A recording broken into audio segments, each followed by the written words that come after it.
ସେଇ ଯେତିକ ଖରାପ ଲୋକଙ୍କୁ ନେଇକି ସବୁ ସେ ତିଆରି କରୁଛନ୍ତି। ଯୋଉମାନଙ୍କୁ ବିଜେଡି ଫୋପାଡ଼ି ଦେଇଛି, କଂଗ୍ରେସ ଫୋପାଡ଼ି ଦେଇଛି, ସେ ଫୋପାଡ଼ିଥିବା ଲୋକଙ୍କୁ ନେଇକି କେତେ ସେ ଯୋଡ଼ି ପାରିବେ? ସେ ଯୋଡ଼ି ପାରିବେ ନାହିଁ। ଲୋକ ଜାଣିଛନ୍ତି ସେ ଲୋକ ସବୁ କ'ଣ। ଆପଣ ଦେଖୁଛନ୍ତି ଯେତେବେଳେ ଗୋଟେ ବାଇଗଣ କିଆରେ ପୋକ ଲାଗିବା ଆରମ୍ଭ କରେ, ଚାଷୀ କ'ଣ କରେ? ତା ପୋକା ପତ୍ର ପୋକା ଜିନିଷକୁ ଫୋପାଡ଼ି ଦିଏ। ସେଇଭଳି ଭାବରେ ବିଜେଡି ଫୋପାଡ଼ି ଦେଇଛି ଯୋଉ ଜିନିଷକୁ, ତାକୁ ନେଇକି ଚେଷ୍ଟା କରୁଛନ୍ତି ଯୋଡ଼ିବା ପାଇଁ, ସେ ଯୋଡ଼ି ହବନି। ମନମୋହନ ବାବୁ ତାଙ୍କ ନିଜ ଏରିଆରେ ନିର୍ବାଚନ ମଣ୍ଡଳୀରେ ମିଶେଇ ପାଇଲେ ନାହିଁ, ନିର୍ବାଚନ ମଣ୍ଡଳୀରେ ନିଜେ ଜିତି ପାଇଲେ ନାହିଁ। ମନମୋହନ ବାବୁ ଚାରିଆଡ଼େ ମିଶେଇକି ଯେତେ ବାଜା ବଜେଇଲେ କ'ଣ କିଛି ଫଳ ଫଳିବ ନାହିଁ। ଯୋଉମାନଙ୍କୁ ବିଜେଡି ଫୋପାଡ଼ି ଦେଇଛି, ଯୋଉମାନଙ୍କୁ କଂଗ୍ରେସ ଫୋପାଡ଼ି ଦେଇଛି, ସେଇମାନଙ୍କୁ ନେଇକି ସେ ଦଳ ତିଆରି କରିବାକୁ ଚେଷ୍ଟା କରୁଛନ୍ତି।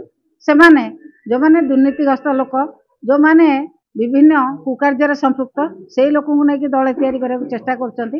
ଯାହାକୁ ଲୋକ ନାକଚ କରିଛନ୍ତି, ଲୋକ କହୁଛନ୍ତି ଏଇ ଲୋକଟା ଖରାପ ଲୋକ।